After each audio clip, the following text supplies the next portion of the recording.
Merhaba arkadaşlar. Bugün sizlere arabalarda, işte motosikletlerde, kamyon, otobüs ne bileyim yani bu tarz motorlara sahip araçlar çalıştırıldığında soğukken neden ısınana kadar beklenmelidir? İşte hareket ettirilmemelidir ya da gaz verilmemelidir. Bunu açıklayacağım. Bunu benim aracımda ilaveten takmış olduğum bazı göstergelerle sağlayacağım size, yani öyle açıklayabileceğim. Başlangıçta bir hararet göstergemiz var, bir turbo basıncı, bir tane de yağ basıncı var. Şimdi aracımız soğuk. Dün akşamdan bu yana hiç çalıştırmadık. İlk önce bir aracımızı çalıştıralım.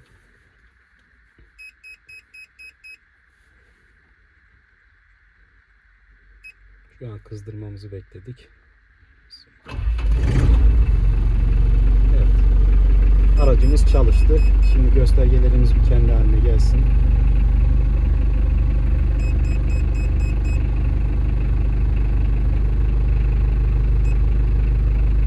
Şimdi bakın, sıcaklığımız 20'nin altını göstermediği için 20'de, işte turbo basıncımız, yağ basıncımız şu anda 7.8 barda. Şimdi normalde benim bu aracımın yağ basıncı normal seyir halindeyken, yani motor sıcaklığı normal seviyesine ulaştığı durumdayken, yaklaşık 80-90 derece aralığında, yağ basıncım yaklaşık 1.5 bar oluyor. Şu anda arabam soğuk olduğu için yağ basıncım 7.8, bazen 8 barları falan da görebiliyor bu. Ve araç şu an rolantide çalışıyor, yani gaza basmıyor.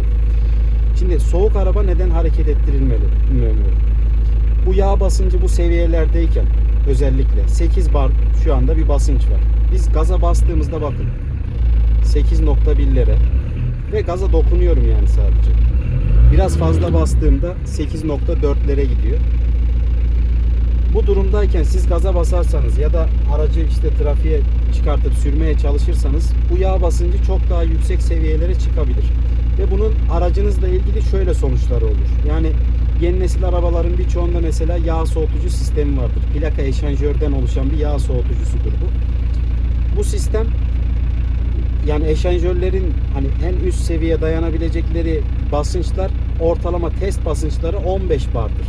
Hani ortalama test basıncı araç üzerindeyken ki normal en yüksek basıncı da 10 bar civarlarındadır. Şimdi sizin aracınız bu kadar yağ basıyorken, yani bu basınçta yağ basıyorken bu aracı yürüttüğünüzde işte plakayla o eşanjör, yani yağ soğutucunuz patlayabilir. Başka bir hortumlarınızdan yağ kaçakları ortaya çıkabilir.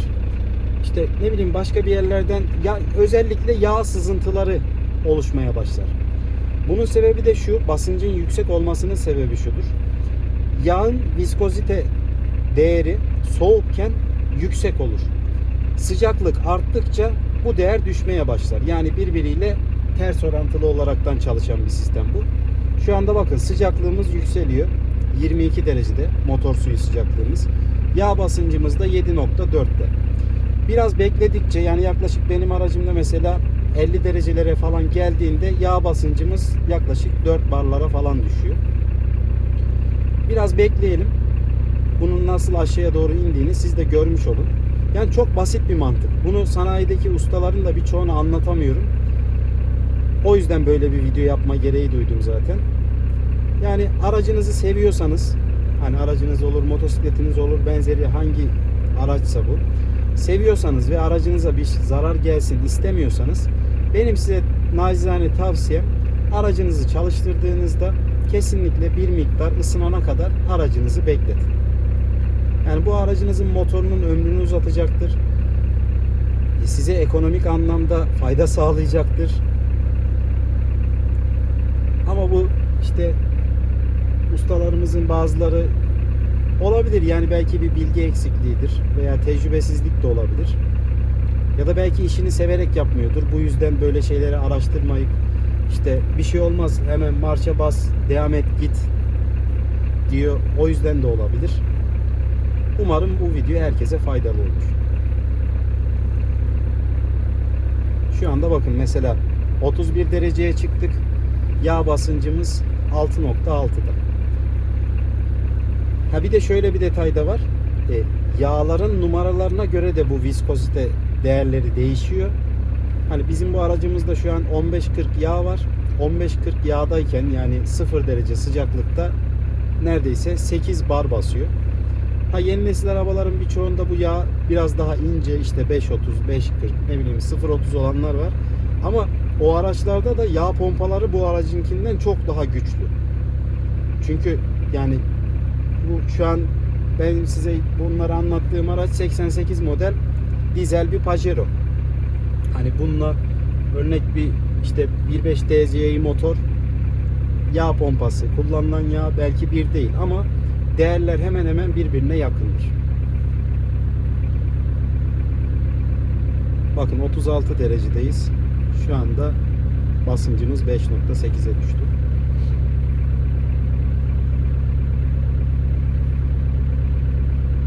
Yani sıcaklık arttıkça basınç düşmeye devam ediyor. Ters orantılı yani. Sıcaklık yükseldikçe basınç düşer. Ve bu aşamadayken mesela bir de gaz vereyim. Şu anda bakın basınç 5.5'te. Hafif gaz veriyorum. 7 bara çıkıyor. Yani bu arabanın mevcut sistemindeki o yağ ile çalışan malzemeler, hortumlar, bunlar için çok yüksek bir değer. Ve bunun düşmesini beklemeden, yani yeterli sıcaklığa ulaşmasını beklemeden bu arabayı hareket ettirmek o parçaların hepsine zarar verecek. Ayrıyetten motorun içerisindeki hani sürtünme miktarını da, sürtünme kat sayısını da artırmış olacak. Her halükarda ısınmadan hareket ettirmek araca çok müthiş bir zarar veriyor. Bakın 5 bara geldik. Şu anda 40 derecede.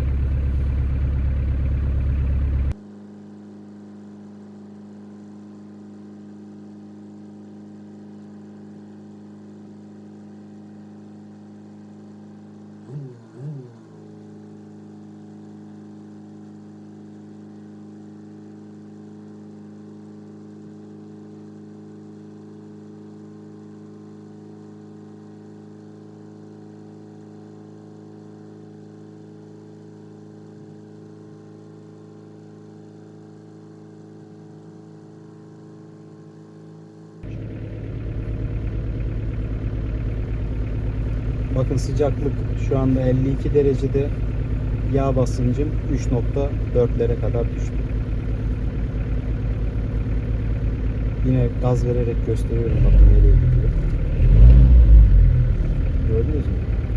Yani normal sıcaklığına ulaştığında da yaklaşık 1.5 barlarda oluyor ve gaz verdiğimde, yani hani neredeyse bu dizel araba olduğu için işte 2500-3000 devirlere çıktığında yaklaşık 3 barlara falan çıkıyor. Hani onun daha yukarısına çıkmıyor. Sıcaklık çok yükselirse de mesela hani aracı zorladık, diyelim ki 90'ın üzerine çıkarttık. O zaman yağ basıncının daha da aşağılara düştüğünü bile görebiliyoruz. Niye? Çünkü sıcaklık arttığı için yağın viskozitesi iyice incelmeye başlıyor. Ve basıncı da doğru orantılı olaraktan, yani viskozite inceldiği için basınç da düşüyor.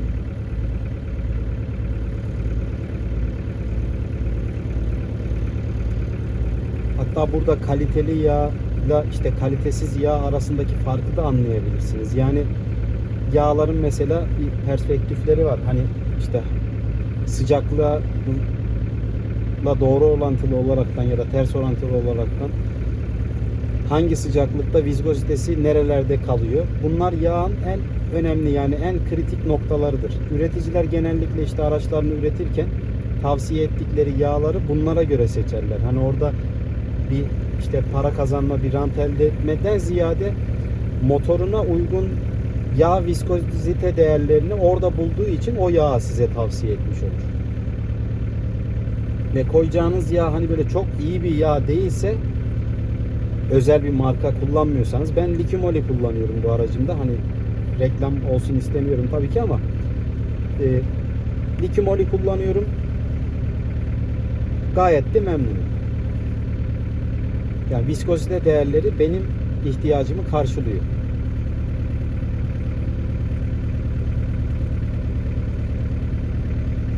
Bakın sıcaklığımız 60 dereceye geldi. Ve basıncımız şu anda 2.8'de. Yani buradan sonra biraz daha yavaş yavaş düşüyor. Yine gaz vererek göstereyim, bakın. Gaz veriyorum.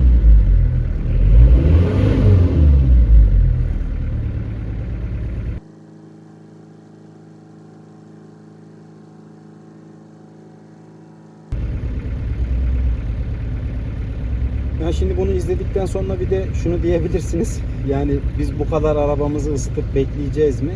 Yok tabii ki de, yani bu kadar çok uzun da beklemenize de gerek yok. Ha beklerseniz çok daha iyi olur.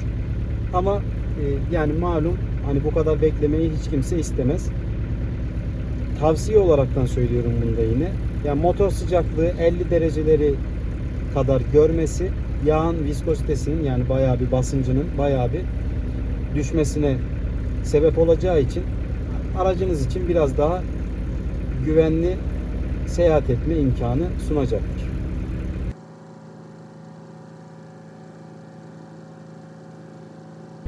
Aralardaki bölümleri de bir hızlandıracağız. Sizleri sıkmamak için.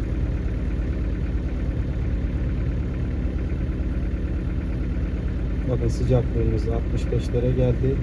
Basıncımız 2.3'te. İşte bundan dolayı aracınız soğukken ısınana kadar hareket ettirilmemelidir.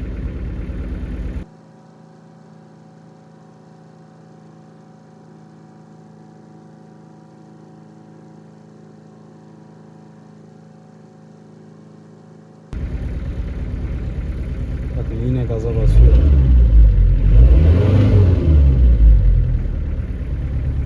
Hala yağ tam olaraktan ısınmadığı için basınç çok yükseliyor. Neredeyse 70'e dayandık. Şu anda 2 bardayız.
Evet, bakın sıcaklığımız 75 derecede, basıncımız 1.7'lere kadar düştü. Gaz verdiğimde artık bakın 6 barı geçmiyor.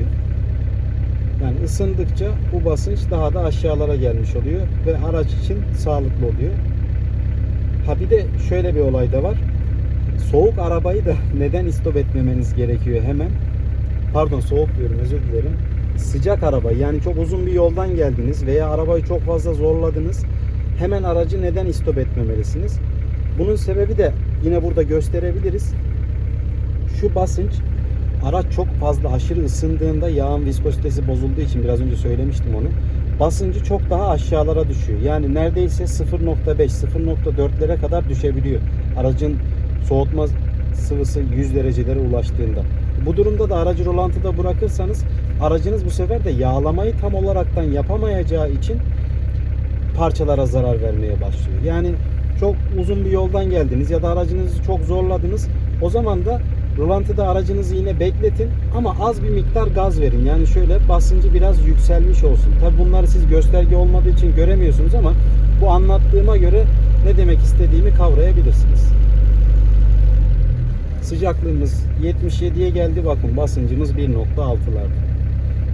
Bu şekilde devam ediyor. Şu anda normal çalışma basıncına, sıcaklık ve basınç orantısına kavuşmuş bulunuyor. Biraz sıcaklığımız arttığında bu 1.5-1.4'lere kadar daha düşebiliyor ve yürürken de yaklaşık 3 barları geçmiyor.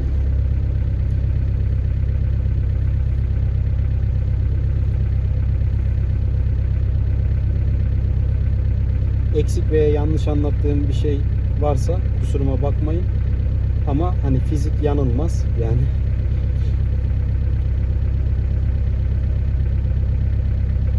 İzlediğiniz için teşekkür ederim. Görüşmek üzere.